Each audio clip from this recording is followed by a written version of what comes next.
Hello everyone, good morning. एक बार फिर से आप सभी का क्रेजी जीके ट्रिक के डेली करंट अफेयर की सीरीज में स्वागत है।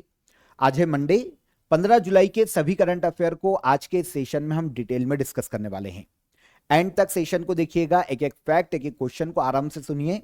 बहुत ही इंटरेस्टिंग करंट अफेयर आज के सेशन में आपको देखने को मिलेंगे। रिलैक्स होकर पूरे सेशन को देखिए और पीडीएफ के लिए आपको जाना पड़ेगा क्रेजी जीके ट्रिक के एप्लीकेशन पर। वहां पर आपको होम पेज मिलेगा, वहां पर आपको डेली करंट अफेयर के फोल्डर में एंटर करेंगे तो जिस भी डे की डेली करंट अफेयर की आपको पीडीएफ चाहिए वो वहां पर आपके लिए अवेलेबल है, वहां से आप ज्वाइन कर सकते हैं। तब तक हम चलते हैं आज के करंट अफेयर के पहले क्वेश्चन पर। देखें, world travel and tourism council की 2024 की इकोनॉमिक इंपैक्ट ट्रेंड्स रिपोर्ट के अनुसार पर्यटन अर्थव्यवस्था में भारत की रैंक क्या है। देखिए, रिपोर्ट किस आधार पर जारी की जाती है ये पहले हम समझ लेते हैं। किसी भी देश की जीडीपी में, इकोनॉमी में टूरिज्म सेक्टर का कितना कंट्रीब्यूशन है, कितना इकोनॉमी में सपोर्ट है, कितना परसेंट योगदान है, उस आधार पर टूरिज्म इकोनॉमी की रिपोर्ट को तैयार किया जाता है। टूरिज्म इकोनॉमी को देखा जाता है और रैंक दी जाती है कि जीडीपी में सबसे ज्यादा योगदान किस देश में है टूरिज्म इकोनॉमी का, तो वो पहले स्थान पर और फिर ऐसे नीचे चलते जाएंगे। तो पर्यटन अर्थव्यवस्था में इंडिया की रैंक की बात करें तो इंडिया को 8th रैंक पर रखा गया है। रिपोर्ट किसने जारी की? World travel and tourism council के द्वारा इस रिपोर्ट को जारी किया गया। रिपोर्ट का नाम क्या है? Economic impact trends report. Done. तो इंडिया की रैंक हो जाती है 8th। लास्ट ईयर जब ये रैंक आई थी तो पहले जब रैंक आई थी वो 2023-24 के फाइनेंशियल ईयर के आधार पर थी, तब इंडिया को 10th रैंक पर रखा गया था। इस साल 2025 की जो रिपोर्ट है वो आई है 2024-25 के फाइनेंशियल ईयर के आधार पर और इसमें इंडिया को 8th रैंक पर रखा गया। ऑल ओवर पूरे वर्ल्ड की 184 कंट्रीज या इकोनॉमी को इस इंडेक्स में कैलकुलेट किया गया है या मूल्यांकन किया गया है। 184 देशों को यहां पर रैंक दी गई है कि किस देश की जीडीपी में जो पर्यटन इकोनॉमी है, टूरिज्म इकोनॉमी है या टूरिज्म सेक्टर है, उसने कितना योगदान दिया है। तो इंडिया की रैंक हो जाती है 8th इस साल। लास्ट ईयर 10th रैंक पर इंडिया को रखा गया था। अब बात आती है टॉप रैंक पर कौन। तो पहली रैंक पर आता है इस इंडेक्स में यूएसए, जिसकी इकोनॉमी में टूरिज्म इकोनॉमी का सबसे ज्यादा योगदान है। फिर आती है चाइना और थर्ड पर आता है जर्मनी। सेकेंड पर चाइना और थर्ड पर जर्मनी।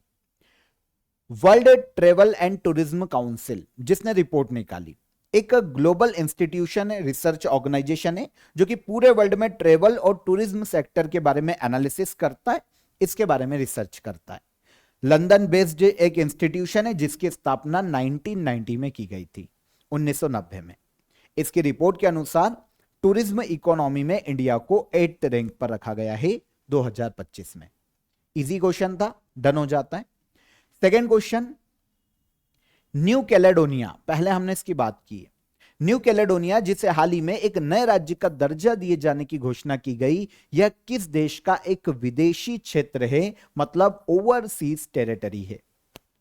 तो न्यू कैलेडोनिया ये ओवरसीज टेरिटरी है फ्रांस की, एक विदेशी क्षेत्र। किसका? फ्रांस का।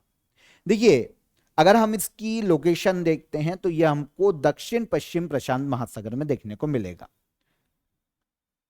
साउथ वेस्ट पैसिफिक ओशियन में ऑस्ट्रेलिया की अगर हम पूर्व में आएंगे तो हमको यहां पर एक द्वीप देखने को मिलेगा, यह है न्यू कैलेडोनिया। ओवरसीज टेरिटरी है किसकी? फ्रांस की। काफी समय से विवाद चल रहा है इस द्वीप पर। एक्चुअल में क्या है कि ये फ्रांस का विदेशी क्षेत्र है। अब फ्रांस गवर्नमेंट का पूरा कंट्रोल है यहां पर। इवन यहां पर जो स्थानीय चुनाव होते हैं ना, उसमें भी फ्रांस गवर्नमेंट का बहुत ज्यादा हस्तक्षेप है। तो न्यू कैलेडोनिया के जो लोकल लोग हैं ना, जो लोकल लोग और उनके नेता है, वो काफी विरोध करते हैं फ्रांस का।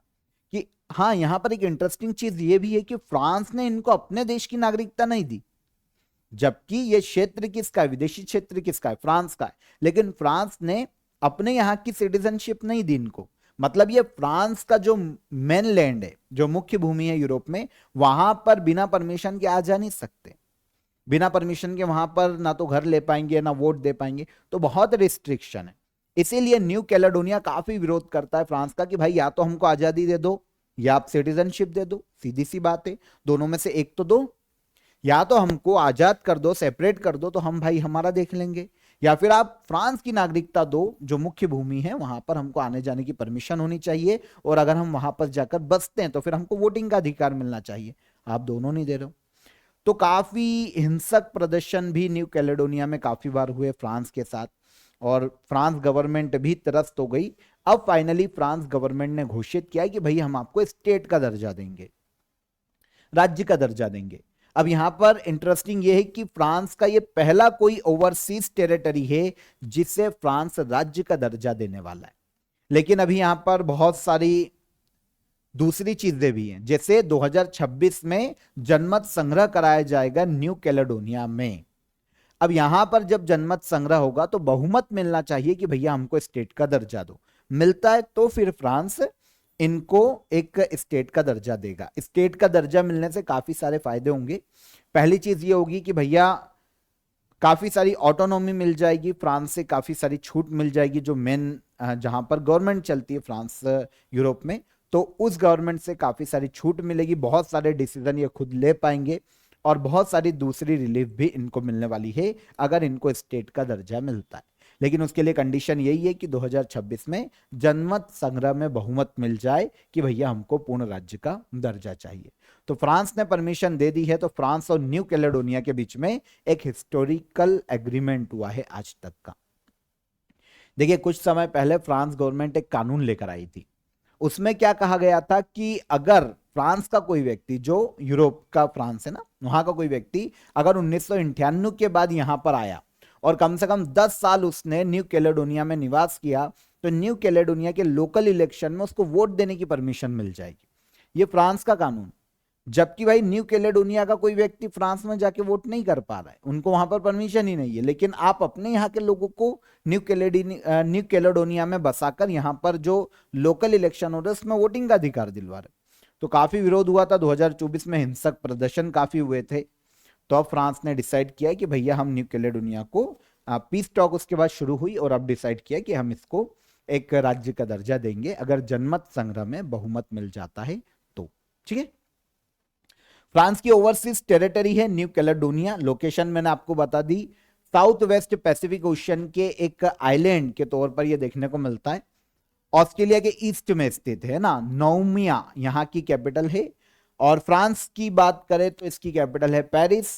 प्रेसिडेंट है इमैनुअल मैक्रोन, और प्राइम मिनिस्टर है वर्तमान में फ्रैंकोइस बायरू।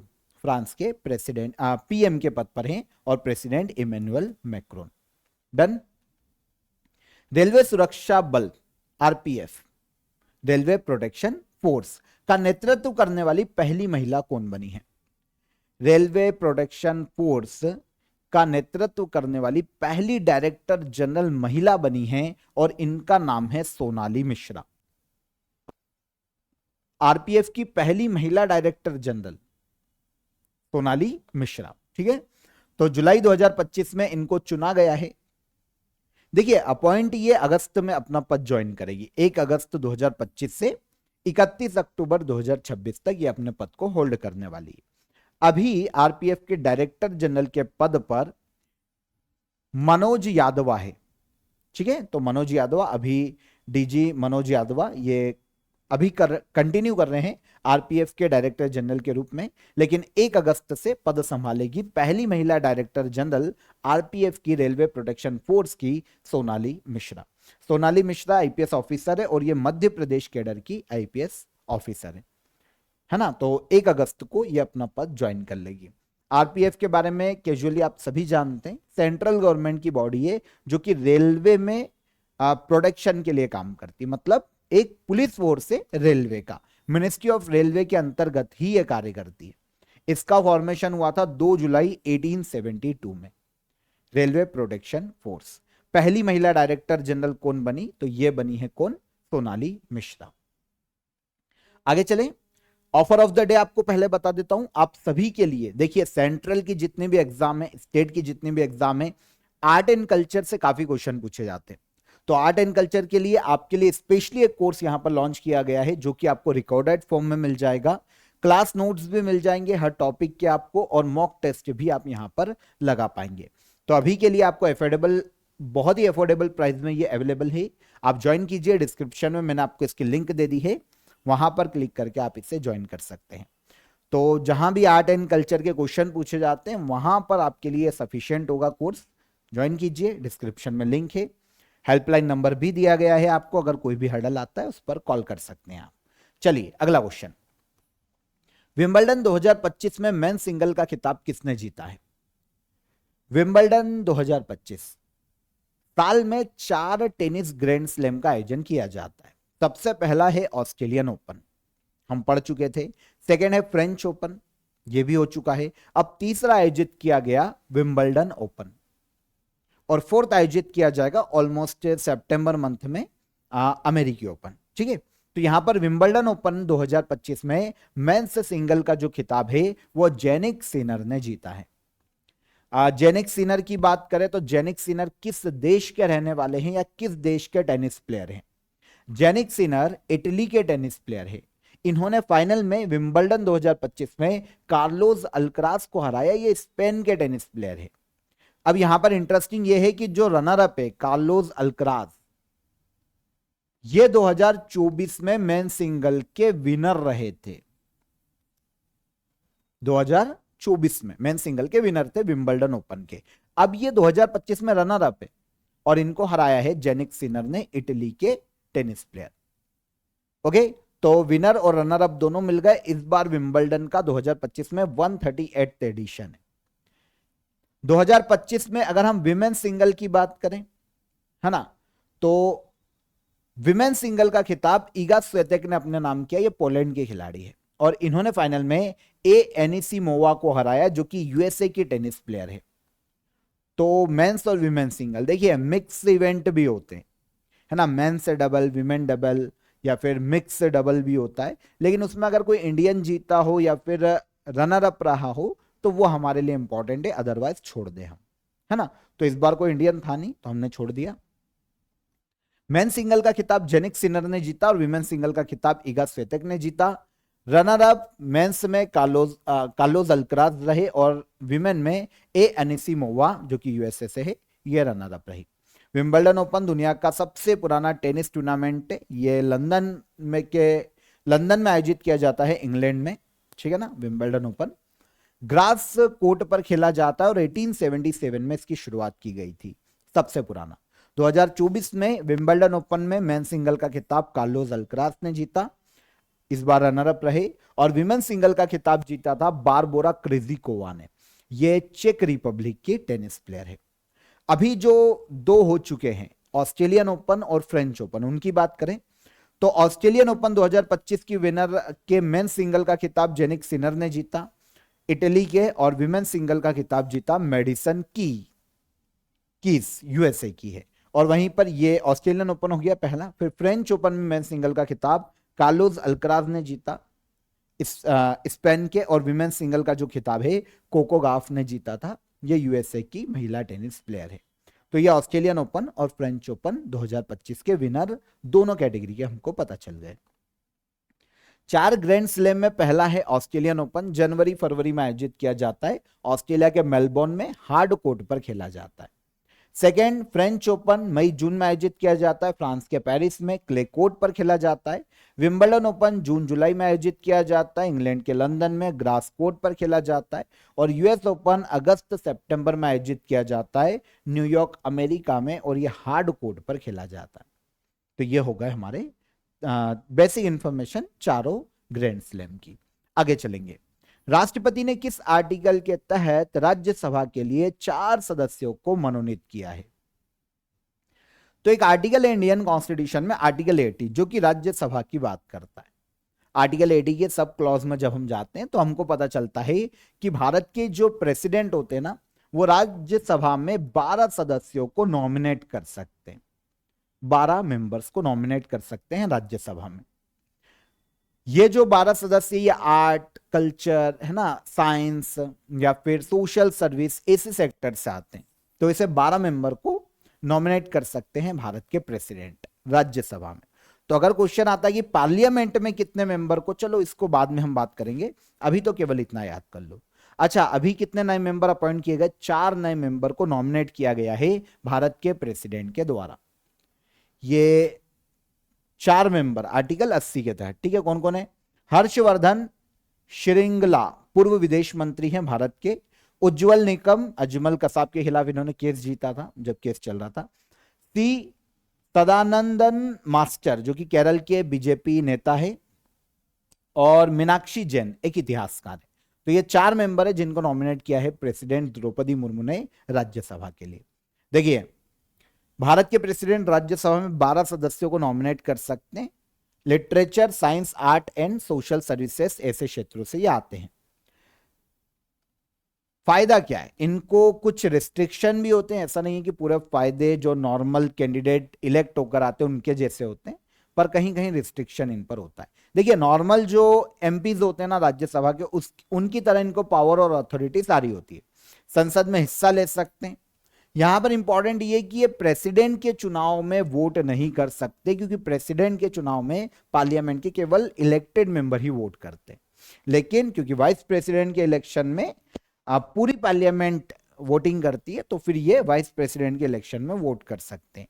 इंडियन कॉन्स्टिट्यूशन में मैंने आपको सारी चीजें पढ़ाई है ना, उसका बहुत ही डिटेल में मैंने आपको पूरी पॉलिटी कवर करवाई है। क्रेजी जिगेट्री के एप्लीकेशन को चेकआउट कीजिए, वहां पर आपको मेरा कोर्स मिल जाएगा, आप उसको ज्वाइन कर सकते हैं अगर आप पॉलिटी पढ़ना चाहते हैं। बहुत ही डिटेल में सारी चीजें मैंने आपको पढ़ाई है, ठीक है।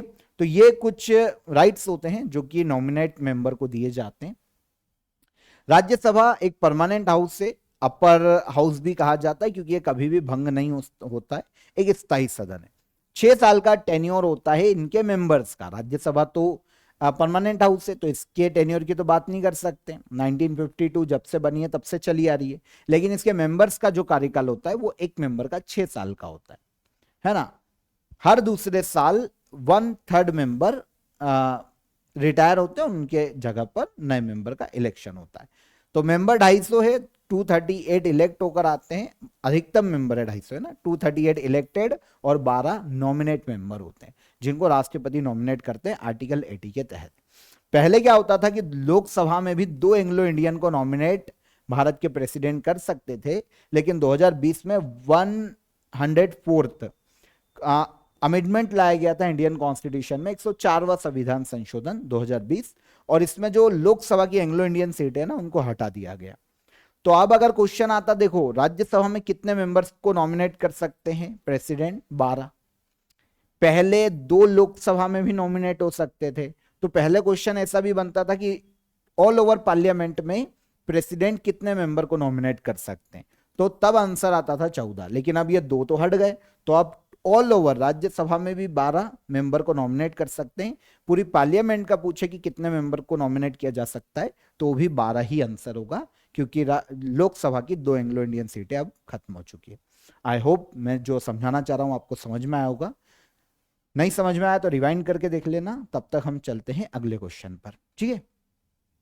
फीफा क्लब विश्व कप 2025 का खिताब किस टीम ने जीता है? फीफा क्लब वर्ल्ड कप है, फीफा के द्वारा फुटबॉल का क्लब के बीच में आयोजित किया जाने वाला वर्ल्ड कप। 2025 में इसका खिताब जीता है चेल्सी एफसी की टीम ने। चेल्सी एफसी की टीम, इसने क्लब है फुटबॉल का, तो इसने जीता है पेरिस सेंट जर्मन,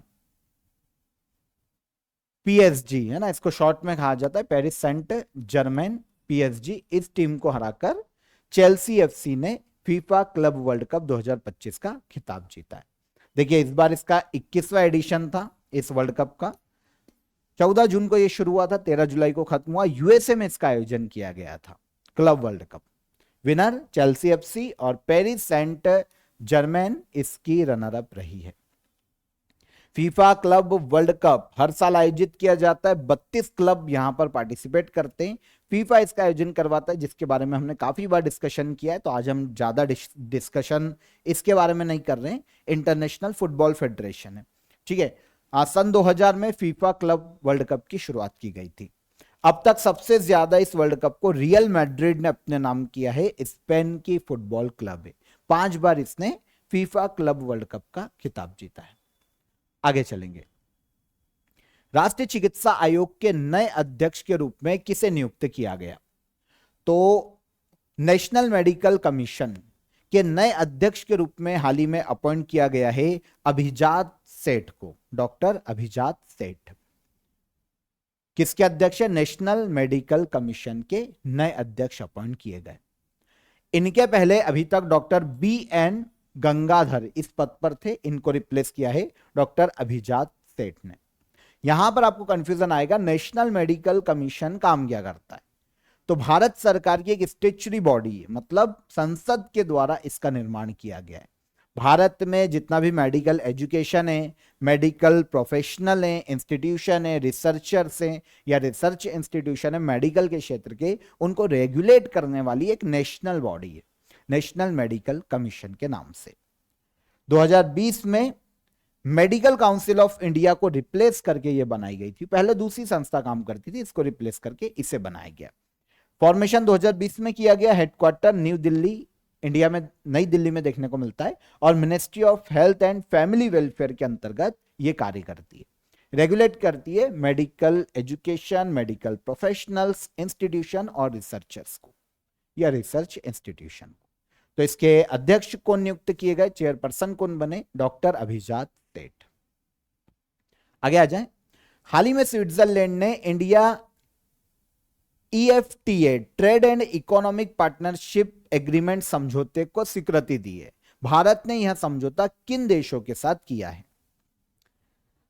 तो देखिए, स्विट्जरलैंड ने क्या किया है कि इंडिया EFTA, बात करेंगे क्या है, India EFTA trade and economic partnership agreement समझौते को स्वीकृति दी है।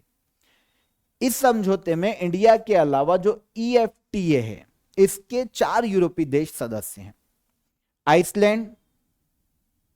आइसलैंड, लिechtenstein, नॉर्वे और स्विट्जरलैंड। ये 4 देश मेंबर हैं, और चारों की चारों अगर हम देखें तो यूरोपीय देश हैं। आंसर हो जाएगा आंसर डी। ठीक है, तो ये जो 4 देशों की वो बोल सकते हैं यूनिटी है ना, उसे कहा जाता है India European free trade association. जो हम EFTA देख रहे हैं, ये है यूरोपियन फ्री ट्रेड एसोसिएशन। 4 देश इसके मेंबर हैं, आइसलैंड, नॉर्वे, लिechtenstein और एक और हो गया स्विट्जरलैंड। 3 देशों ने पहले ही इससे रेटिफाई कर दिया था, पहले ही स्वीकृति दे दी थी, बस स्विट्जरलैंड बचा था। अब स्विट्जरलैंड ने भी इसे स्वीकृति दे दी। स्विट्जरलैंड की स्वीकृति के बाद अब ये जो एग्रीमेंट है इंडिया और इन 4 देशों के मध्य में अक्टूबर 2025 में लागू कर दिया जाएगा। इससे फायदा ये होगा कि एक फ्री ट्रेड एग्रीमेंट है ना। अगर हम इस एग्रीमेंट को देखें तो trade and economic partnership agreement, trade को बढ़ाने के लिए जो टैक्स है या तो उसको बहुत कम किया जाएगा या फिर उसको खत्म कर दिया जाएगा। तो इंडिया को यह फायदा होगा, हम एक्सपोर्ट कर पाएंगे इन 4 देशों को। यूरोपीय देश हैं और ये चारों मिलकर एक संगठन बनाते हैं यूरोपियन फ्री ट्रेड एसोसिएशन के नाम से। तो इंडिया और EFTA के मध्य में trade and economic partnership agreement sign किया गया था। 3 देश पहले ही स्वीकृति दे चुके थे, अब स्विट्जरलैंड ने भी हाल ही में इस पर अपनी स्वीकृति दी है।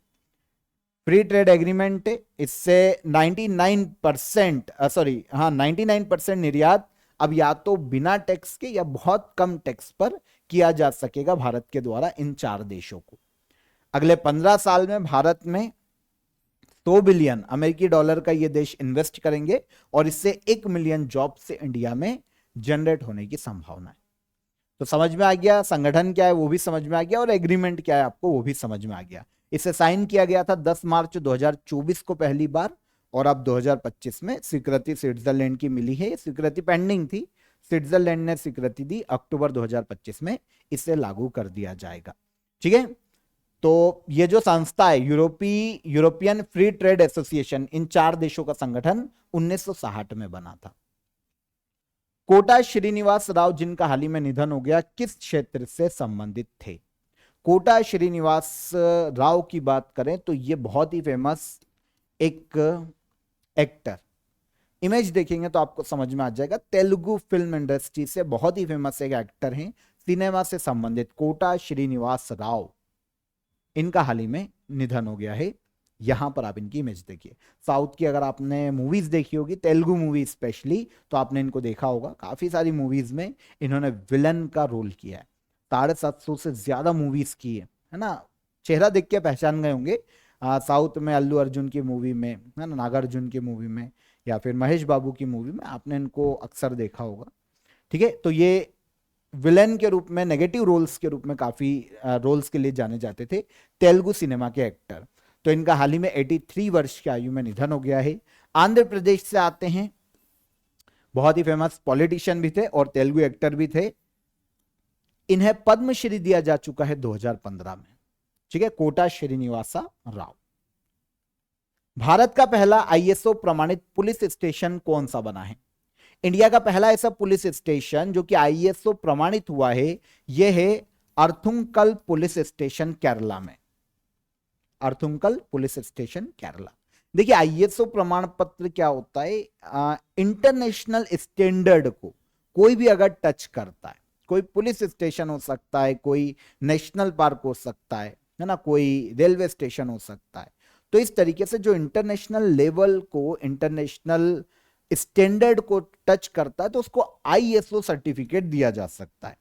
अब यहां पर इंटरेस्टिंग यह है कि आईएसओ सर्टिफिकेट काफी सारी एजेंसियां देती है जो कि ऑथराइज है इस प्रकार का सर्टिफिकेट देने के लिए।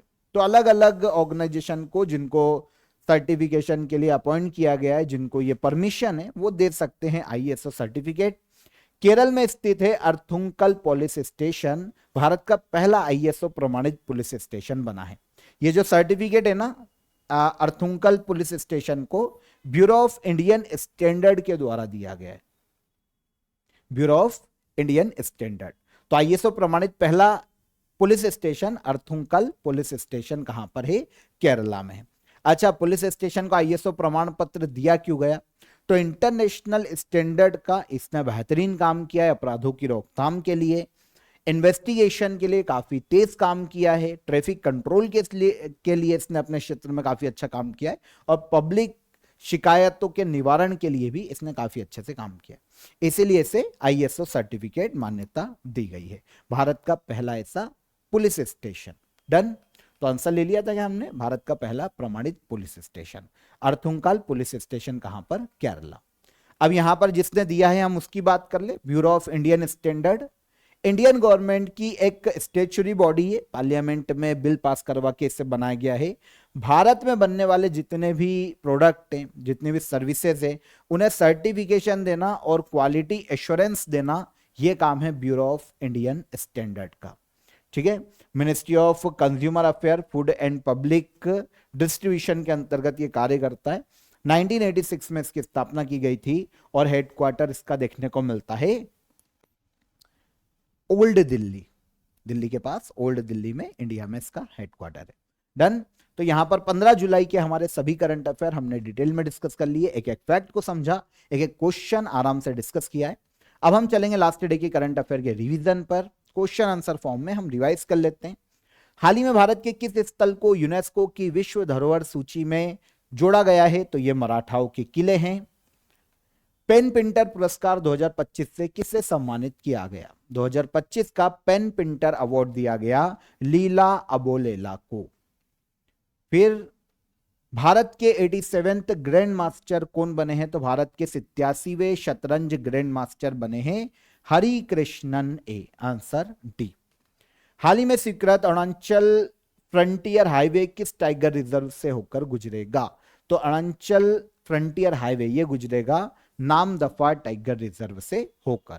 भारत की पहली इलेक्ट्रिक ट्रक प्रोत्साहन योजना किस योजना के तहत शुरू की गई है? तो इसे शुरू किया गया है पीएम ई ड्राइव स्कीम के तहत। ठीक है, पहली बार टी20 वर्ल्ड कप 2026 के लिए किस देश ने क्वालिफाई किया है? तो ये दो देश थे, मैंने आपको बताया था, नीदरलैंड और इटली, दोनों ने ही क्वालिफाई किया। तो यहां पर दोनों आंसर सही थे हमारे। प्रोटीन अनुसंधान में तेजी लाने के लिए बायोएमू नामक एआई किसके द्वारा लॉन्च किया गया? तो इस एआई को लॉन्च किया है माइक्रोसॉफ्ट ने। 2025 संयुक्त राष्ट्र जनसंख्या पुरस्कार किसने जीता? तो इस अवार्ड को जीता है हर्षा देशपांडे ने, महाराष्ट्र की रहने वाली है। हरेला त्योहार मुख्य रूप से किस राज्य में मनाया जाता है? तो ये हिमाचल और उत्तराखंड दोनों राज्यों में मनाया जाता है हरेला त्योहार। व्यापार सुगमता सम्मेलन 2025 का आयोजन कहां किया गया? तो इसका आयोजन किया गया नई दिल्ली, भारत की राजधानी में। ओके, तो ये सारे करंट अफेयर हो गए, कल के सेशन के रिवाइज कर लिए हमने। क्वेश्चन ऑफ द डे का आंसर ले लेते हैं। तो पहला क्वेश्चन क्या था, विद्युत धारा की एसआई इकाई क्या है? तो विद्युत धारा का मात्रक है एम्पीयर। सूर्य के प्रकाश में कितने रंग होते हैं? तो सूर्य के प्रकाश में 7 कलर देखने को मिलते हैं। भारत में पहली रेलवे लाइन किन 2 शहरों के बीच बिछाई गई?